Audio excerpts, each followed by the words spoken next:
Okay, let's kick this off. So thank you so much for coming to this session.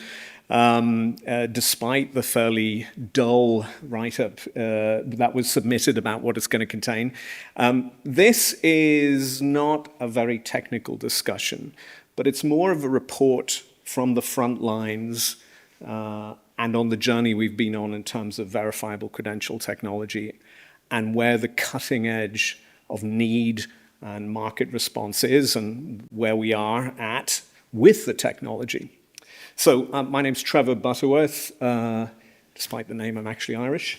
I'm a co-founder of Indicio, which is US-based. And we started about 5 years ago with 3 open source code bases. They were Hyperledger, then called Hyperledger Indy, Aries, and Ursa. We use those code bases to launch our verifiable credential solutions. We created a public mediator and open source that to the public. Currently, we are working with the Akapi code base and contributing to the Akapi code base. So that's our sort of justification for being here. Now, when we started, we were all really passionate about this technology because in multiple different ways, we were all, I think upset is possibly the wrong word, but angry at the sort of state of the way, state of security. I used to report on cybersecurity. We were upset about this architecture that wasn't protecting people's privacy, that wasn't protecting data. And we saw this technology as a way to solve these problems. So those problems we had 5 years ago, centralized databases, cyber insecurity through, passwords and user logins and privacy violations. We still have all those problems. But now we've been joined by a whole set of new problems. This was a recent survey on what deepfakes represent to finance execs. And this was a fairly substantial survey. It wasn't one of these 100 people survey. And they were right to be concerned because things are pretty dire and getting worse. For instance, when you think of document, the sort of explosion in document fraud and invoice fraud, these companies, the average company is looking at 9 successful document fraud attempts per year, which kind of averages out to about a million a company. So, and I don't know if any of you have worked closely with an accounts department, but the volume of fake invoices is off the charts. We are constantly being approached on email, being sent information, sort of synthetic identity fraud. It's a huge problem. We also now have phishing, which is again a kind of synthetic identity fraud, but where it's really easy to persuade your workers, your employees, to hand over critical data that enables identity fraud. And the net result of this is that we've seen a shift from malware to identity-based attacks.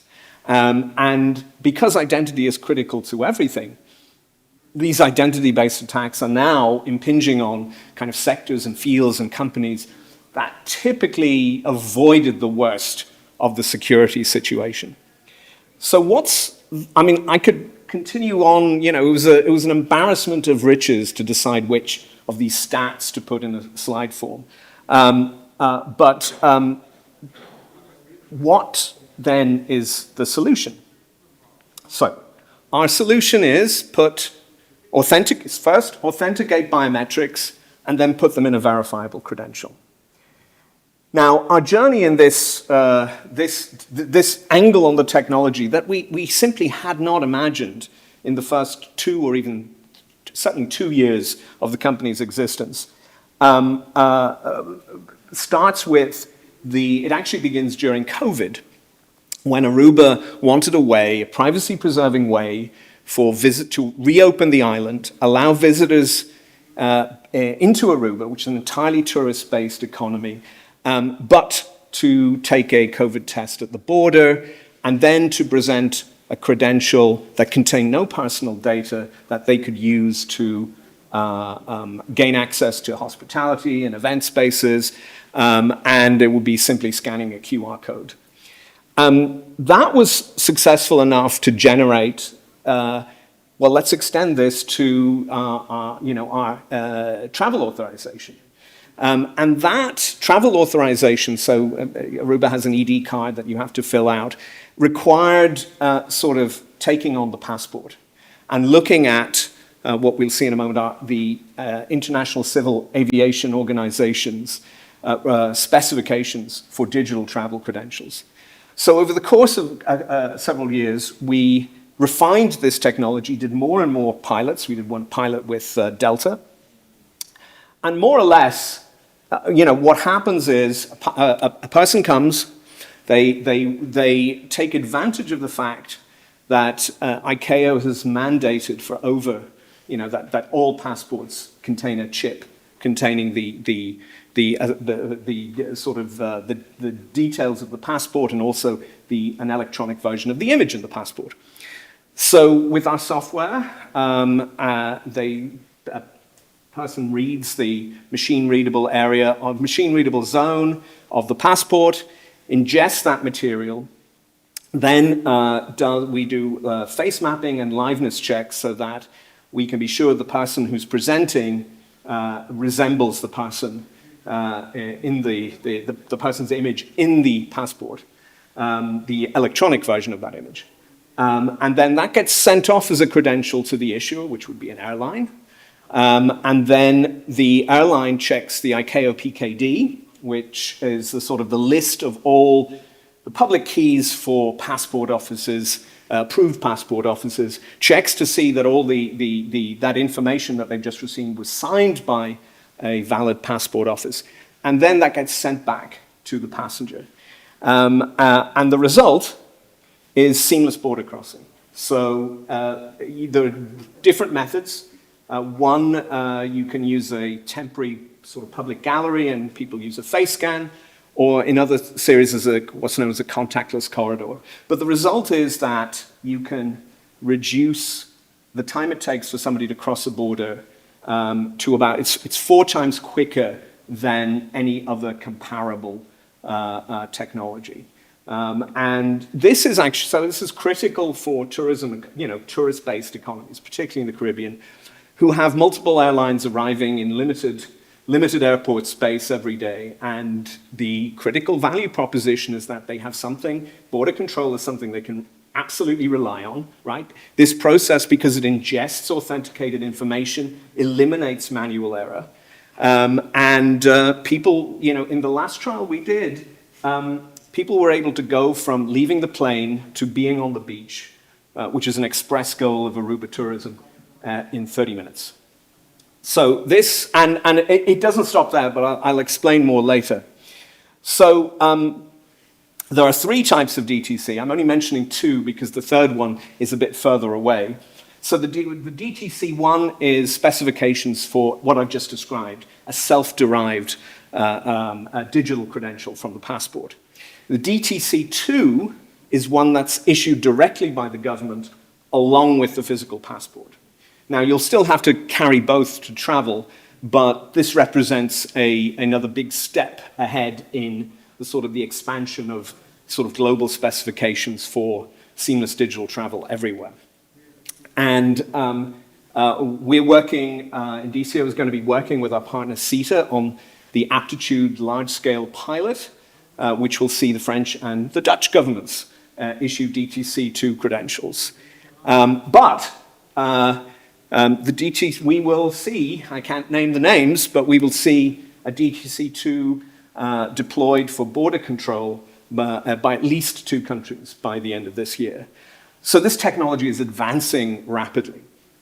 And when countries see what it can do, they don't just want border control, they want a way to leverage this authenticated, biometrically based identity to integrate services and spaces where there is a risk of fraud. So for instance, in many places you have sort of issues with tourists being scammed, whether it's, credit card fraud or the service hasn't been vetted by the government and all sorts of things.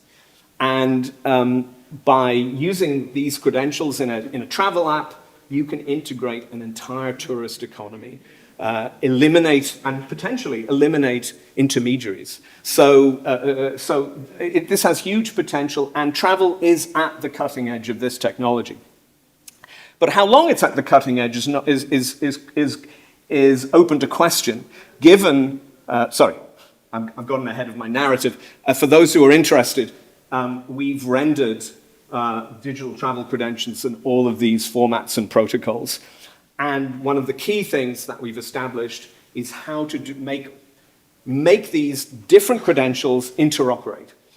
The reality is that we're not probably going to have one credential format to rule everything. So India uses ANONCREDs.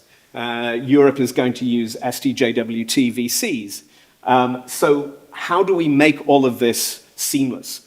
And part of this is that we have enabled, through trust establishment, a seamless journey where you can use, say, IATA 1ID, which is based around the European spec, to check in, to access a lounge, to board the aircraft. And then when you get to the border, you use your DTC type credential. And this doesn't require deriving each credential separately. Both can be derived at once. So we do once-off scanning, and then we can split that into multiple different credential formats. So pretty exciting. We had no idea this is where we would be at this point in time.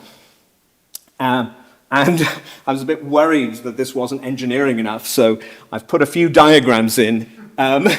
This is the sort of basically the workflow for what we call bring your own biometrics. And the great thing about this, which I will harp on in another slide, is that you don't need to store biometrics to verify biometrics. And this is really exciting because this really transforms identity and access management. It also, the process, we don't just have to use a passport. We can do the same thing with at least in the US, with driver's licenses, where there is a database that we can check images against other images. So we can add authenticated biometrics to mobile driver's licenses, and this has a host of benefits. You don't have all the compliance problems of GDPR because, again, the person is holding their own biometric data. They're consenting to share it. The sharing is through a secure channel, and nobody needs to store the biometric data at the other end because it's cryptographically verifiable.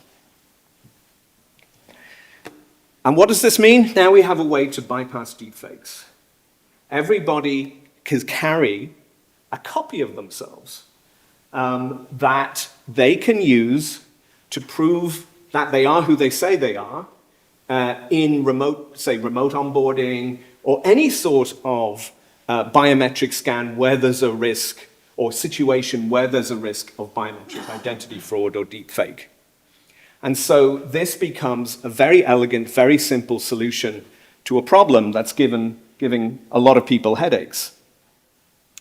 What we're seeing as we move into the financial sector, this ability to generate authenticated biometrics is a game changer. Why? Because so many brokerages are relying on people to send them photocopies of their passport. And that's just not tenable anymore. But we can sort of use this technology to really radically improve identity assurance. It also means that you've got a seamless experience when it comes to account access. So you don't need usernames or passwords. because you're using a verifiable credential, whether it has a biometric or not. So it's really sort of removes all the inefficiency, the expense, and risk and complication of current processes. And we are now seeing this being deployed for KYC and for account verification in the countries mentioned. Now, it's a start, but this is, I think, a stone that's going to roll and roll and roll.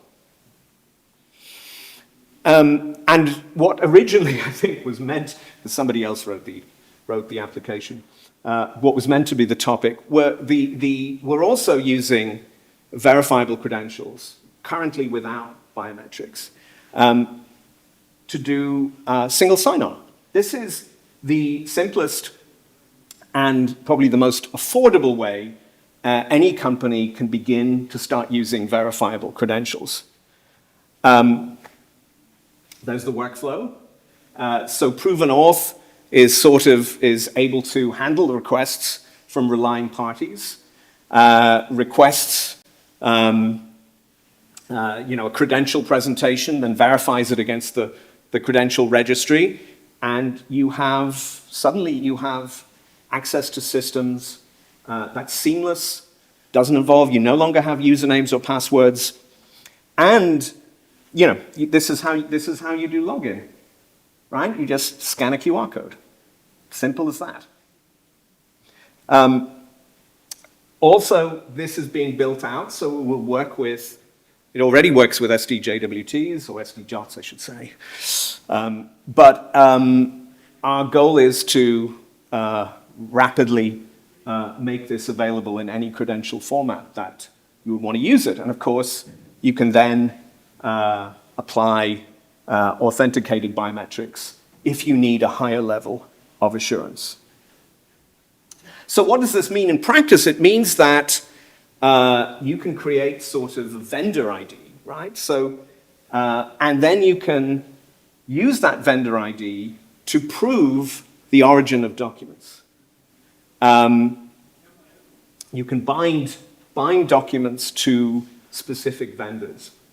And that might seem like kind of not very exciting, but this has absolutely got tremendous application given the spread of fraud that I've already been talking about. So people want verified invoices. They want verifiable waybills. They want verifiable shipping. They want to be able to do decentralized traceability. They want to be able to do proof of provenance. And this simple technology enables you to bind documents, validate documents, bind them to a device, a person, and, as I say, slay a vast range of business fraud. Now, the magic source of this is governance. When we were originally doing the start of the Aruba, the trials in Aruba, government wanted a way that the Aruban government wanted a way that they could control, initially, this was the first use case, what tests were acceptable, what was the expiry time that they would allow for a test. They didn't want another organization coming in and having that say-so. They wanted immediate control over the things that they were directly accountable to the electorate for. And this led us to develop what we called a decentralized ecosystem governance. And that, and key members of Indicio contributed to, including Sam Curran, if anybody knows Sam, the development of the specification for credential trust establishment at the Decentralized Identity Foundation. So what this enables is that you publish a machine-readable file, and we have a simple editor that you're able to fill in the governance rules, and that essentially enables a portable trust list. So with a machine-readable file, you can send that out to every participant in an ecosystem. You can rapidly update it. You can cache it and rely on it in sort of low bandwidth or no bandwidth situations, as long as you have BLE or NFC, or maybe Wi-Fi aware.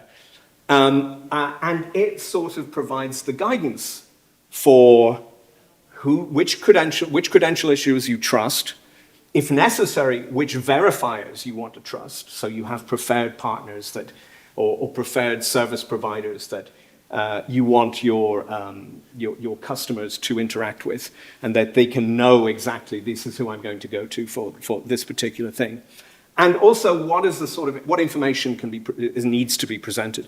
And these can be arranged hierarchically, so that, for instance, if you were to use, say, verifiable credentials and for managing drone flights, you could have the drone scripted so it would respond to different hierarchical airspaces. So it would go from local airspace to federal airspace to international airspace, depending on where you're going.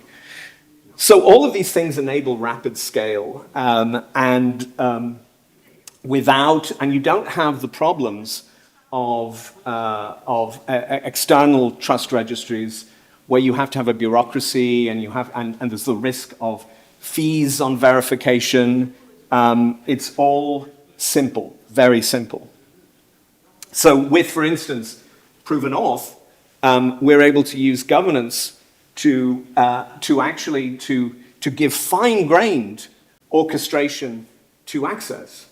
So you're not just getting an authentication, you're getting an access management system through decentralized governance as well. And this is superior to Passkeys, right? You don't have to enroll the credential. You can accept credentials from any issuer you decide you trust. So you have ways to, like a small and medium enterprise that can't really justify the expense of going to an Okta or a Ping, can get a super powerful security and better performant, more user-friendly experience very, very simply, very rapidly. And what this sets us up for is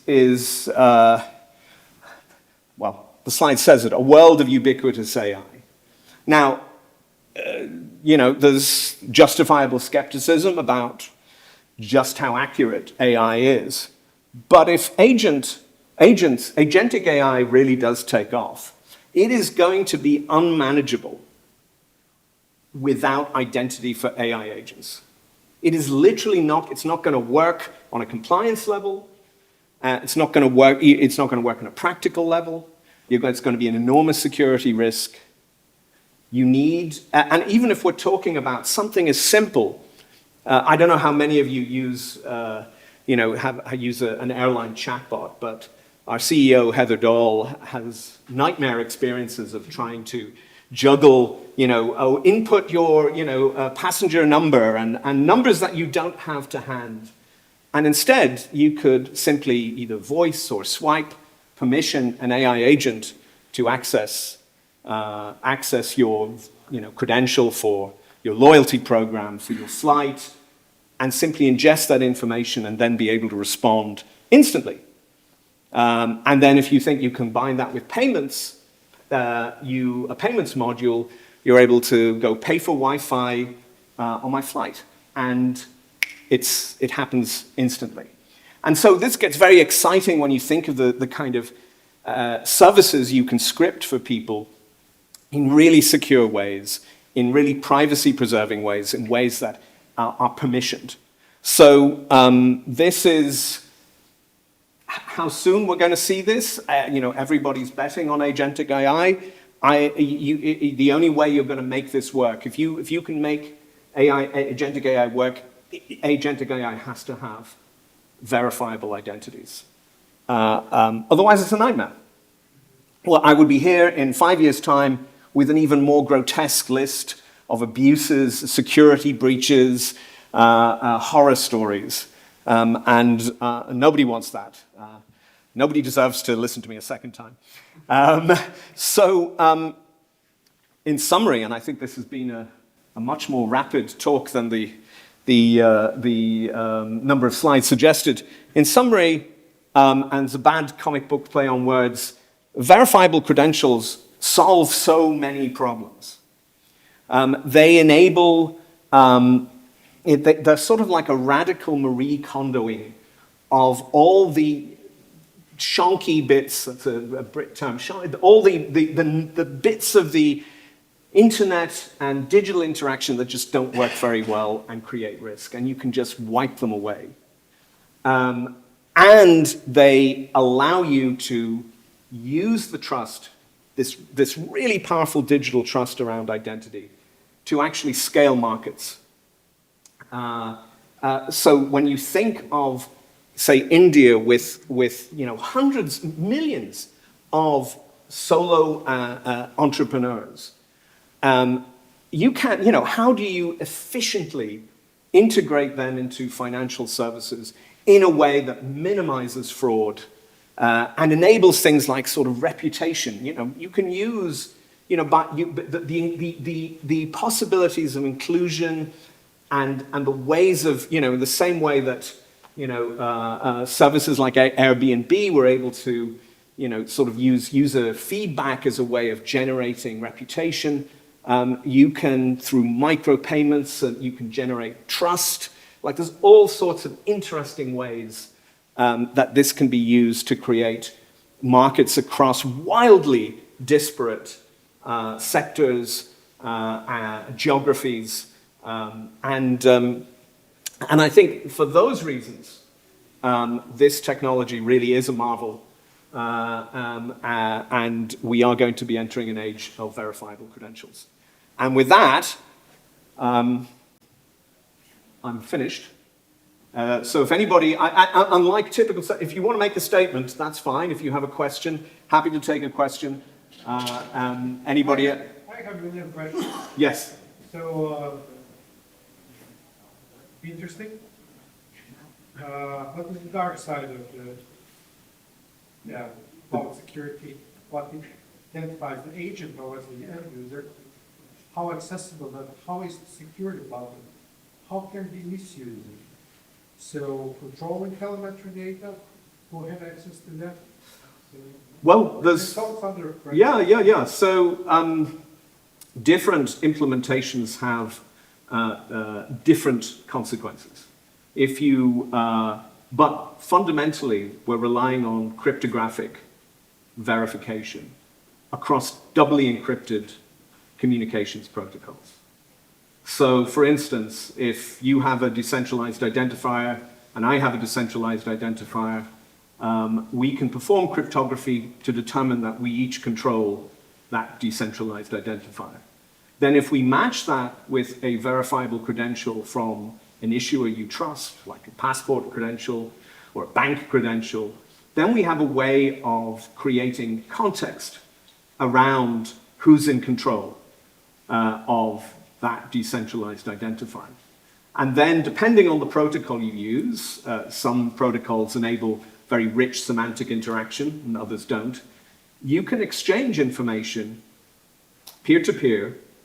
The information can be, if it's in the credential, can be digitally signed, so you can perform the cryptography to make sure it hasn't been tampered with. And then you're free to act on that information or not. I mean, if you don't want to, if you decide not to, you don't have to. Now, obviously you might say, well, what about quantum?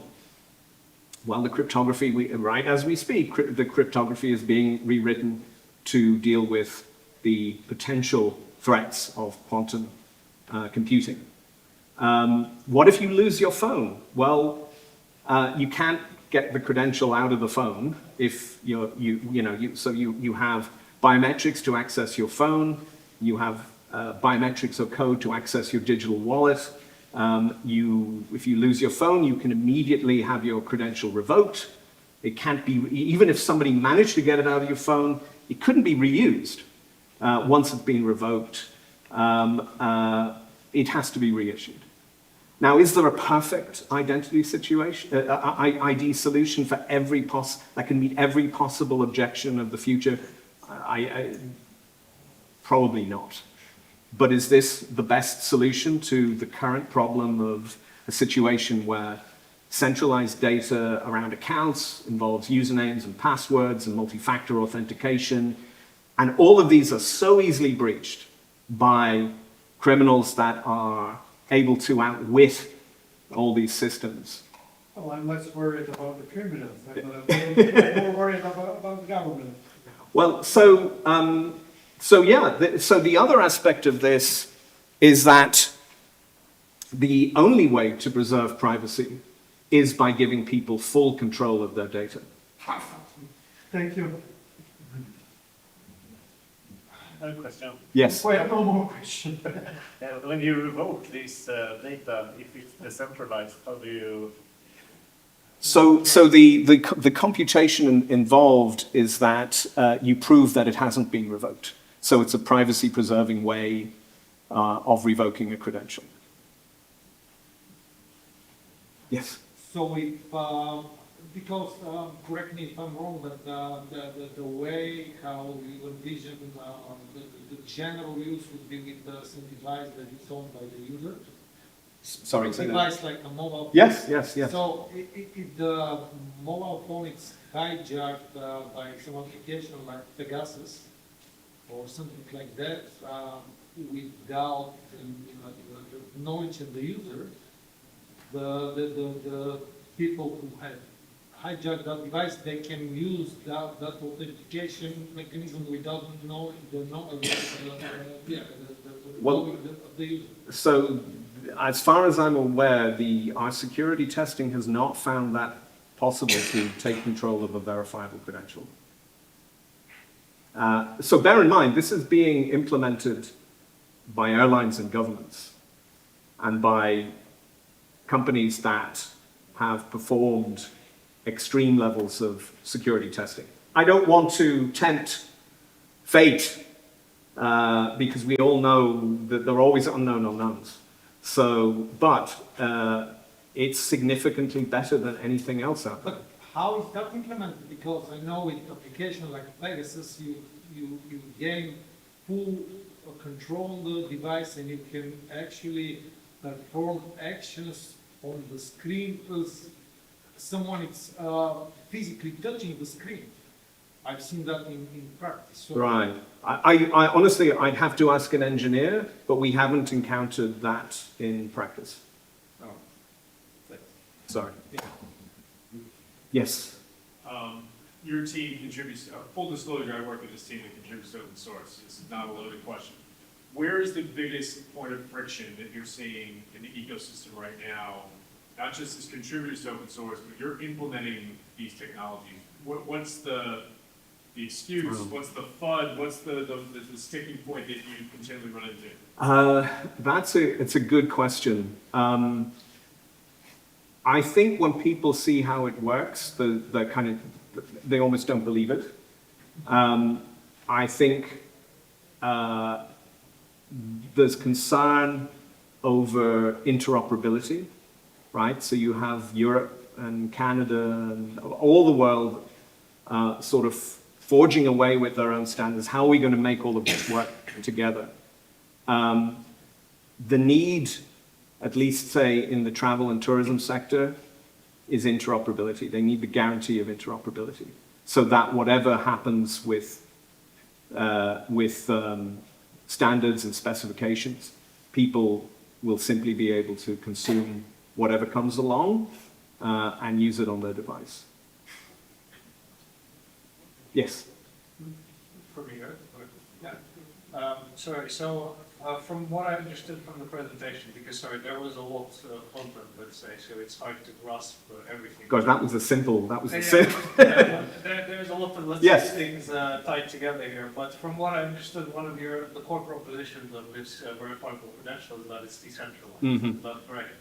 So why would, for example, a big enterprise or a government choose a decentralized solution to a central, instead of having their own centralized solution or having a trusted third party? Because in a couple of the domains that you mentioned, like shipping, or for example, financial services, well, in shipping, I would argue that a lot of people say that they want decentralized traceability, but in fact, it's a feature of the shipping system, that things are not fully traceable. And in finances, they solve this problem just by designating a trusted third party, like, for example, Euroclear, it doesn't need decentralized databases in finance because they can just all trust Euroclear. Why would, how do you see the killer application here from the standpoint of an enterprise? Why would they go for this decentralized solution instead of just designating a trusted third party? First of all, it's a lot cheaper. Really? Yeah. It's significantly cheaper. It's simpler. And what we also see is that, say, in finance, especially around digital assets, people want decentralized solutions because they're more efficient. And and governments want the fact that you can have an ID that can be used seamlessly to authenticate many, many different kinds of processes. So it's not that they have to go into centralized systems. They also want simplicity. You may scoff at this, but one of our key partner in developing this, Cedar Aero, which is the largest supplier of IT to the air transport sector, they were adamant from the get-go this had to be a privacy-preserving solution. I know it may be, I've spent years as a journalist, I'm as skeptical as anybody, but there is a lot of the people, especially in this decentralized identity field, have been committed to this idea and have evangelized for decentralization and privacy. I mean, that is certainly, let's say, the vibe in general. And when you look at some of the privacy grabs, the data grabs that have been happening, I'm not going to mention anything. You know what I'm talking about. That only sort of redoubles. Yeah, there are some interesting protocols currently being sketched out for this, but I am surprised to hear that decentralized is easier than decentralized. Well, it's almost always the opposite. I mean, India is. I mean, if you Google or sort of digital public infrastructure, decentralization is a critical element there. Because India cannot, say, for instance, and they're quite adamant about this, they cannot afford to create centralized infrastructure that is highly resistant to fraud. Yet they can create a single market through something that can be used on everybody's phone. I mean, public key infrastructure, as we know, there's things like DLS, serves the entire world with CAs and stuff like that. So I think it's quite feasible to scale it up. Something this size, and that is arguably quite centralized. We all designate circuit authority on trust, and that's how it works. So it's just a bit difficult for me to see it. Well, I mean, look at. I don't know where you're based. Are you based in Europe? Oh yeah. Well, we have a massive experiment, with what the European Union is doing with IDIS and UDI. Yeah. So we can either watch what happens or we can try and shape what happens. Well, I would argue that, let's say, technical implementation, they're also quite, let's say, embryonic stages. Yeah. Rushing ahead with it. No, and where we're seeing the innovation is not Europe and not US. I mean, but Africa, the Middle East, Asia. That's where all the innovation in this technology is really happening. Sorry, your person behind you. You mentioned, could you please explain again how this verifiable credential is superior to Passkeys? Okay, so you don't have to enroll a verifiable credential, whereas you have to enroll a passkey. So any system, if you say Linux Foundation issues a credential and you want them to access to the system in RAI, you just change the governance, specify what Sean has access to and what he doesn't have access to, and that's it. But then you're following a different specification. Well, it's still OIDC, so I think any, I'm almost afraid to ask, any other questions? Well, thank you so much for your time and your commentary.